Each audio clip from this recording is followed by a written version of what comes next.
about 10 minutes to be on time here. Yes, I see a hand there. Yes, What's hi. a good way to get your man to read the book? Oh, good question. What's a good way to get a guy to read the book? Well, lots of guys buy this book anyway. You know what they're saying to me? They say, how do I get her to read the book? Just leave it around, leave it around. Never take a book on self-help or improvement and hand it to your partner. It can sound like criticism. So instead what you do is you read it and you use it and they start noticing it's helping you. And this is written, so for women, if she wants a better relationship, her partner doesn't have to read this book. If a man wants a better relationship, his partner doesn't have to read this book. This is how you can do it yourself through learning these skills of bringing out the best in your partner. Of course, it's wonderful when they do read it. It becomes another activity you can do together. It's going to be a lot of oxytocin production, so expect them to fall asleep. But what you can do is as you're reading through the book, women, you can underline places that talk about men. Not about women, but about men. Then you have those underlined. Then you say, honey, is this like true? I mean, this guy's talking about men, and I certainly don't know anything about men. You go, that's for sure. And then you just say, is this really true? And then you let him be the expert. Whenever you look to a man as an expert, his testosterone levels get up. He's like, I'm interested. Yeah, I can pontificate about that for a while or whatever. And that's a way to introduce him to the ideas. Same thing for a woman. Is this really true? And you go over to her and she goes, yeah, well, okay, I like this. And then let them have their own interest in it. But definitely you don't want to push this on somebody. Thanks for a great question. Another question from our wonderful audience tonight? Anybody way in the back? Yes? Could you touch on the gazing technique? Okay, gazing technique. I did mention that she put that in the paper article. John Gray gazes at his wife. It's a gazing technique as opposed to look her in the eyes. You see, when a guy looks a woman in the eyes, it uses up his dopamine very quickly. Now, I know that sounds bizarre to you, but I first became aware of this with autistic children. Autistic children don't maintain eye gaze because their dopamine levels are so low that they can't bring in all that much information. It's a lot of information to look somebody in the eyes. And you instinctively, you know that, women. When you're upset, you don't want to say anything. You just look. You see the eye, I see. There's a lot going on there. So if a guy actually stares into your eyes while you're talking in a circle, now he can look at you in the eyes while you're talking to a point. But if you're like randomly talking about just different stresses of the day, he doesn't know where we're going with this, and he has to maintain a focal point. It's too much to do for one moment.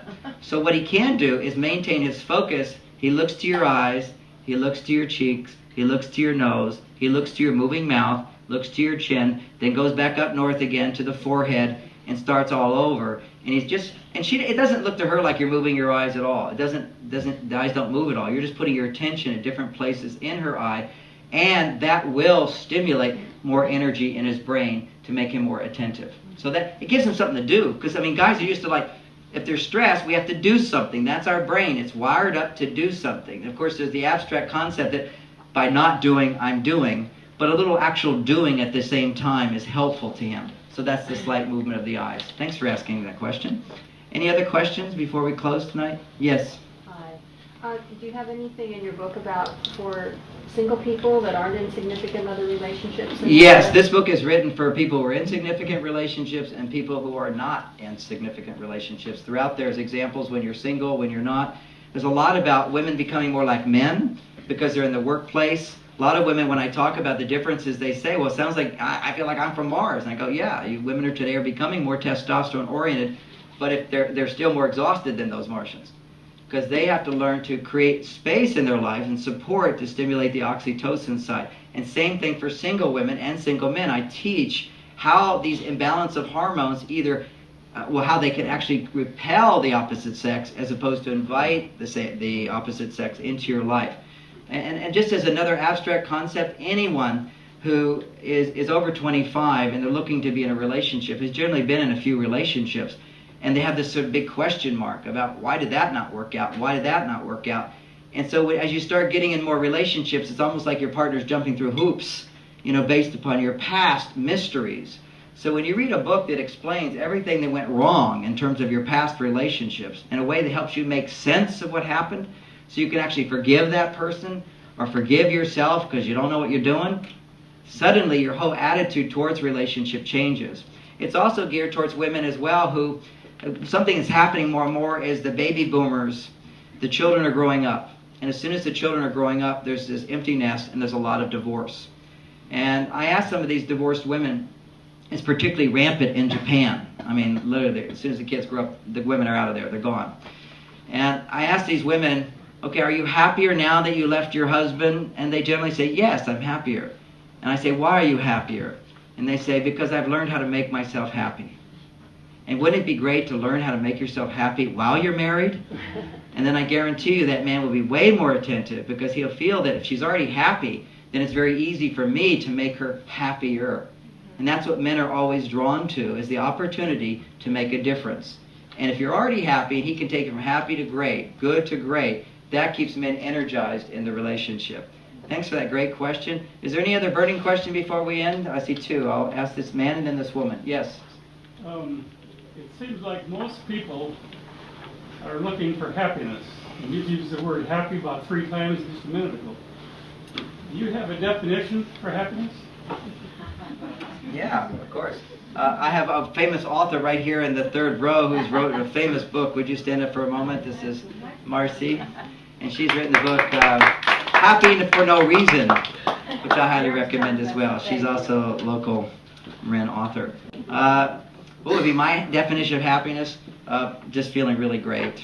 I'm going to just simplify it, not be philosophical on it. But I will say that men feel great when they feel they make a difference. And women feel great when they feel they're not alone and somebody cares about them. It's like, this is the big thing. And so I'm really bringing it right back in this context to those hormones. Men feel fabulous and great when their testosterone levels are up and they feel like I make a difference and I contribute. People acknowledge that. People appreciate that. You just can't get any higher than that as a man. And I'll tell you, there's a lot of women that know they make a difference. They know they're needed and they're depressed. Women need to feel that somebody cares about them, someone's there for them, that they are loved, they're cared for, they're seen, and they're heard, and they've got an emergency backup system. And lucky is the woman who's got an emergency man, when I look at it. Okay, thank you very much. And when he's out of town, you've got a handyman. Okay, go ahead. Yes. So how do you see this playing out in presidential politics? I know, I think what's going to happen is we're going to have both those people as president and vice president. We don't know who's going to happen, and they're going to get along great.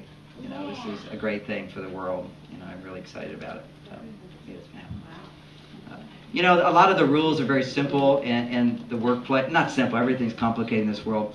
But a lot of the dynamics for women in the workplace are like when there's differences, you don't bring your feelings into it and you just try to be reasonable. And women can do that really well. And when you don't bring feelings into a problem, you can solve it very more efficiently, and nobody's feelings get hurt. What happens in relationships is because we're so emotionally connected to somebody, then you just get purely reasonable and feelings get walked on all the time. And I kind of deal with that issue in the book. I talk about in our personal relationships, there needs to be these Venus talks, where it's all permission to have whatever feelings you need to have.